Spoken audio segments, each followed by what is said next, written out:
बहुजन समाज आज सड़कों पर है। एससी, एसटी और ओबीसी समुदाय अपनी आवाज को बुलंद कर रहा है, अपने अधिकारों के लिए खड़ा है। लेकिन इस पूरे आंदोलन की सबसे बड़ी त्रासदी ये है कि इतने बड़े समाज के पास आज एकजुट और निर्भीक नेतृत्व की भारी कमी साफ नजर आ रही है।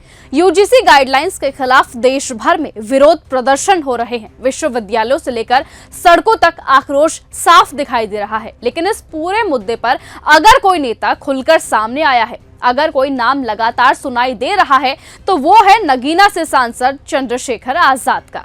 उन्होंने 11 फरवरी को दिल्ली के जंतर मंतर पर बड़े आंदोलन का ऐलान कर दिया है। इस बीच सवाल है कि बाकी नेता कहां हैं? एससी, एसटी, ओबीसी के वो नेता जो सत्ता में हैं, जो बीजेपी के साथ है, क्या वो बहुजन नहीं है? क्या वो इस मुद्दे पर बोलने की हिम्मत नहीं रखते हैं? यूजीसी गाइडलाइंस को लेकर सरकार ने जिस तरह दो तरफा रणनीति अपनाई है, वो बहुजन समाज के लिए खतरे की घंटी हुई है। एक तरफ सुप्रीम कोर्ट ने इस पर रोक लगाई है, तो दूसरी ओर नैरेटिव पॉलिटिक्स के जरिए ये देखने की कोशिश की जा रही है कि बहुजन समाज चुप रहता है या फिर सड़कों पर उतरता है। यही चुप्पी अब आगे चलकर एससी एसटी एक्ट को कमजोर करने की रणनीति बन सकती है। ऐसे में आज संकेत साफ है कि कुछ नेता खुलेआम कह चुके हैं कि अगला निशाना एससी एसटी एक्ट हो सकता है। विश्वविद्यालयों में छात्र संघर्ष कर रहे हैं, लेकिन गांव, कस्बों और आम समाज को जोड़ने की जिम्मेदारी जिन नेताओं पर है, आज वो नेता पूरी तरह से खामोश है। ऐसे में राहुल गांधी हो या फिर अखिलेश यादव, ये बड़ी पार्टियां, ये बड़े चेहरे इस मुद्दे पर मुखर नहीं दिखते हैं। वहीं ओवैसी खुलकर बोल रही हैं कि क्योंकि उनकी राजनीति की जड़ में ही हाशिए का समाज है।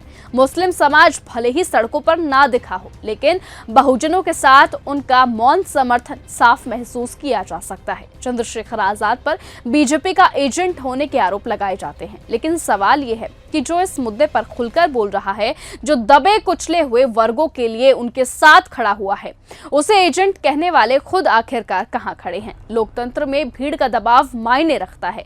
ऐसे में आज बहुजन समाज यूजीसी पर चुप रहा तो कल को एससी एसटी एक्ट पर भी हमला तय है। ये लड़ाई अब सिर्फ एक बिल की नहीं रही है, ये लड़ाई है अधिकार की, सम्मान की, भविष्य की।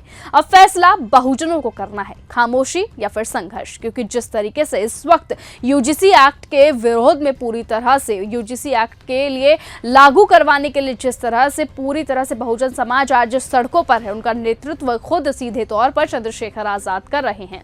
ऐसे में बड़ा सवाल यह है कि क्या यूजीसी एक्ट लागू होगा? क्योंकि जिस तरीके से चंद्रशेखर आजाद ने एक रैली की है, उसमें उन्होंने जिस तरीके से हुंकार भरी है, उन्होंने साफ तौर पर कहा है कि वो यूजीसी को पूरी तरह से लागू करवाकर ही मानेंगे। अब देखना होगा कि उनकी मांगों के आगे क्या सरकार झुक पाती है, क्या वो पूरी तरह से बहुजनों के नेता बन पाएंगे, क्या उनकी ये रणनीति उन्हें 2027 में चुनाव जितवा पाती है या नहीं, वो तो आने वाला वक्त ही तय करेगा। फिलहाल आज की इस खबर में सिर्फ इतना ही। देखते रहिए और बने रहिए न्यूज गंगा के साथ। नमस्कार। अगर आपको यह हमारा वीडियो पसंद आया हो तो इसे लाइक और शेयर करना बिल्कुल ना भूलें। साथ ही हमारे चैनल न्यूज गंगा को सब्सक्राइब और फॉलो जरूर करें, ताकि देश और दुनिया की हर बड़ी खबर आप तक सबसे पहले पहुंचे।